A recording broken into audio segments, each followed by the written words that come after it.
For today's video mga lods ay i-explain ko po sa inyo ang trending ngayon sa Facebook.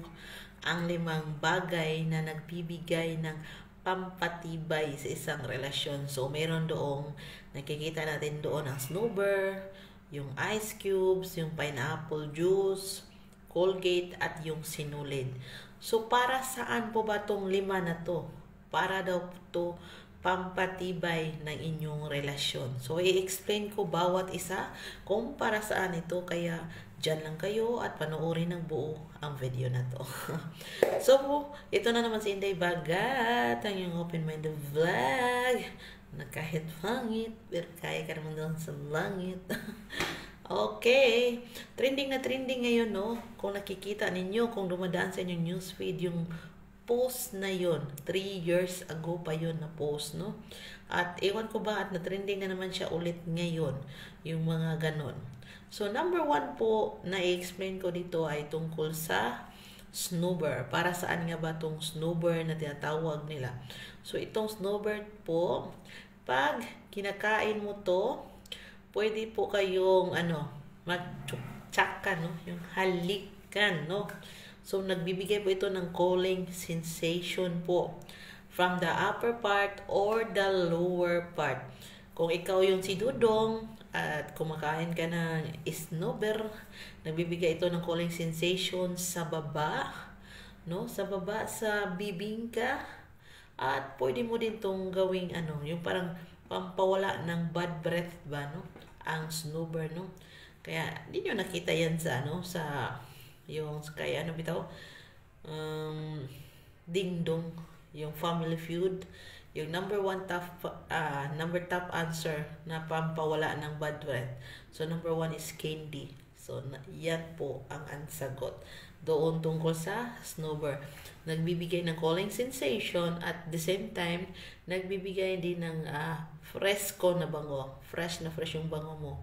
Kung hahalikan mo yung upper or pwede din yung sa baba. So, yun ang gagamitin mo, Dodong. Lalo na yung mga lalaki na ludanon. Bitaw, yung mga lalaki na, alam mo yung ludanon sa Bisaya, sa Tagalog, yung parang mabilis mandiri. Yung parang mabilis ka magsuka, no? So, meron po kasi mga lalaki na hindi kumakain ng bibingka kasi mabilis silang sinisikmura. So, yan po ang technique na kainin nyo para hindi po kayo susuka agad. So, number 2, ito po yung nakita natin doon ay ice cubes. So, para saan nga ba ito tinatawag nating ice cubes? Ito po namang ice cubes ay nilalagay po to sa vulkan para ano ba yun? Ang crater ng vulkan, alam mo na yung crater ng vulkan, ay tatayo. So, alam niyo na yung ipinahuwatig ko. Yung nilalagay sa papaya para naman tatayuan yung yung papaya, dulo ng papaya, may tong doon. So, pag nilalagay nyo po with circle doon, with matching, na sinasubo mo yung yung tinatawag nating yellow, diba? So, pag nilalagay mo, nilalaro mo doon, nilalaro mo doon. So, yun. Tinatayuan yun. Pwede din yung gagawin. So, it's parang games mo yun, no? Yung parang laro, no? So, it's up to you. Pwede mong ilagay dito sa pag naghalik ka, or pwede mong papuntang pababa. Yun ang ginagamit mo, no? Para malalamigan ng konti, or parang binubuhay mo yung no? Kasi parang iba kasi yung or sa amin lang itong mga bukas ang isipan, no? Iba kasi pag gumagamit ka ng mga ganyang bagay, pag gumagawa kayo ng ganyan. Kasi, kasi siya nagbibigay siya ng spice. Hindi na lang puro na, diretso na lang kayo, clapping of the hands. Parang, clapping of the hands. Parang, no? So, alam ko naman, naintindihan ninyo. Hindi yung diretso na lang ang marinig mo is clapping of the hands. Parang, iba yung merong mga games, mga pasakalye. Parang nai-excite yung katawan mo, mga ganyan, no? So, number 3 na nakikita natin doon ay ang pineapple juice. So, para saan nga ba itong pineapple juice? So, kung ikaw babae or ikaw lalaki, umiinom nito before kayo makipag anuhan dyan, no? So, in a scientific way, wala po talaga to siyang no? Wala po talaga to siyang valid na explanation na kailangan mo uminom kasi totoo or ganyan. Ito ay ginagawa lamang or ginagawang eksperimento ng mga taong alam nyo na mahilig sa mga So, ginagawa nila ito, no? So, ay na-try ko din to kung totoo. So, totoo nga, manamis-namis ang lasa ng condensed milk, no? So pag ang condensed milk, no? Nabutasan mo na yung condensed milk, o mabas na yung condensed milk, doon mo na matitikman mo, tas mabango. Lalo na sa babae, no, na parang hindi ka confident sa inyong bibingka na akala mo may konting amoy. Meron naman talagang konting amoy yan. Hindi naman talaga yan pure na sobrang mabango. Meron po talaga kasi ang natural po na bibingka ay amoy po yogurt. So, wag mong ipagtaka na minsan maasim-asim ang amoy dahil natural po yan na amoy ng bibingka. So, sa mga nandidiri yan, marunong din tayo magbasa-basa. Hindi po porket puro lang tayo bash. Natural po yan na amoy ng isang bibingka. Kasi nga, kasing amoy, kasing lasa namin ang yogurt, no? So, once po na gumagamit kayo itong pineapple juice, mabango, manamis-namis, at masarap-sarap pag tinitikman ninyo ang condensed milk. Yun. So, ang number 4 na nakikita ito, di ba? Snowbird, yellow, pineapple juice, at ang ano ba yung pang-apat doon? Nawala na ako sa pang-apat. Masakit kasi nalamunan ko, so pasensya na, masakit ang nalamunan ko. Number 1 is yung kanang Colgate dye. Colgate ang pinaka-apat. So, ayan ako, recap. Number 1, yellow. Number 2, kay pineapple juice. Number 3, snowbird. Number 4, ito nga tinatawag nating toothpaste. No? So, sakit yung nalamunan ko na. So, itong tinatawag nating para saan nga ba ito? Mag-demo sana ako, andun kasi malayo. So, para saan nga ba itong tinatawag nating pang sipilyo sa ngipin, no? Walang kabran-bran, lahat pwede po dito, pero para saan nga ba talaga to? So, pwede nyo po itong ipanghugas, no? Mga inday, para ang pagsidudong naman ang tinitikman niya ay masarap at mabango at malinamnam, no? Ito po yung masarap, no? Kung gumagamit po kayo nito, mas maganda kasi mayroon din itong mint, no? Parang mint, cooling sensation.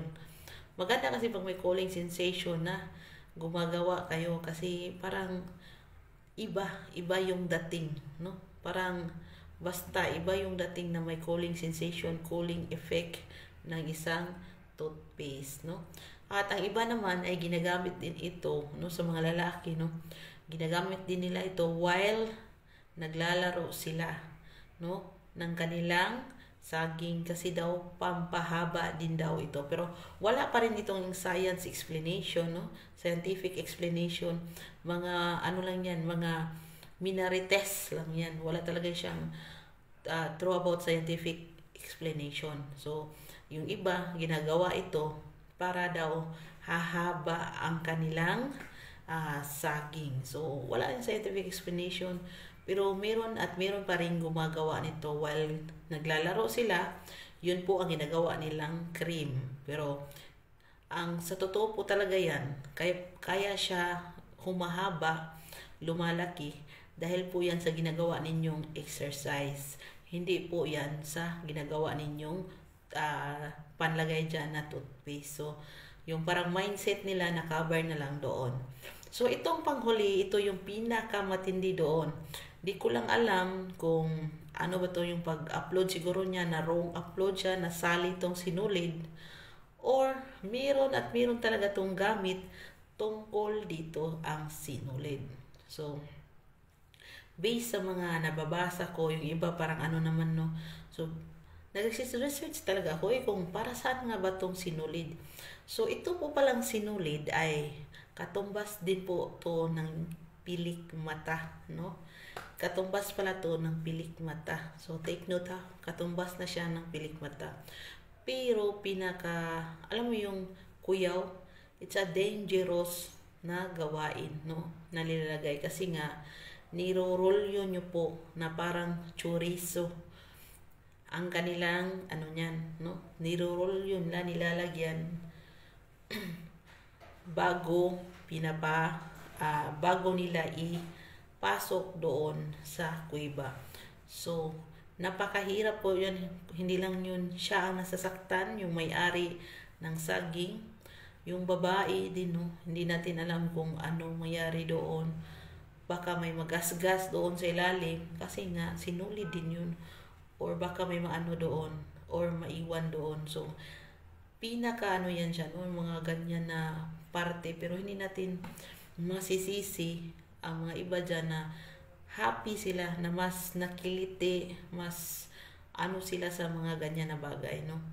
So, mayroon din ako nakikita, no, na tinatawag natin CON DOM na may ano na siya, may mga spike na siya, no? Kadalasan po ginagamit po to sa mga US, no, sa US. May video din ako nito sa TikTok. Malayo na to na video. Makikita nyo doon, no? O ay doon din sa page ko sa Inday Bagat, may video ako nito. May spike siya, no? May spike siya, no? So, di ko pa siya na-try na ganun, na mga spike. Kasi, ang takot ako na baka yung tinatawag nating mattress, magkaroon ng mga ma-bleeding dyan or sugatan. Kasi nga, ang mga OFW nga na walang ganyanan, tapos ginaganyan kami. Just based on my experience talaga. Every 2 years, 3 years ako uuwi, no? Matagal-tagal na din akong OFW eh. 2 years, 3 years ako uuwi. Tapos magpaganon ako, no? Alam niyo kung anong mangyayari? Sobrang sakit. As in, kahit naligayahan ako, nasasaktan pa rin ako. Parang bumabalik ako sa dati yung, yung parang unang tikim. Parang yun ang feeling ko. Tapos, nag-UTI ako niyan. So, parang nagbo-burning sensation ako. Alam nyo, kahit nga nagkakamay pa ako, no? Kahit nagkakamay pa ako niyan, may pa rin siya. So, sa isip ko, kung ganun lang din naman, no? Magta-try tayo mga ganyan. Paano pa kaya, yung mga ganyan na maraming spike. So, I'll take care my self. Bahala na kayo. Bahala na kayo kung gusto ninyong i-try dahil kanya-kanya tayong sarili, no? So, aanhin ko yung naliligayahan ako o baka ma-complicate, may infection. So, nakapakalaking damage niyan sa atin. So, sana may nakuha kayong kunting kalaman kung ano pa man ang inyong tungkol sa sinulid. Leave a comment below. So, kung mag-comment po kayo, wag yung sobrang hakay para hindi naman maano ang ating channel. So, alam nyo na, pampasakali na lang. Example, sinulid, pampaano sa saging, sinulid, sa bibingka, pangtahi sa bibingka, sinulid, paano to, para magbayad ang utang. Mga ganyan lang ha, huwag yung sobra ka, alam nyo na, napakahirap, na naman ang channel natin. So, thank you.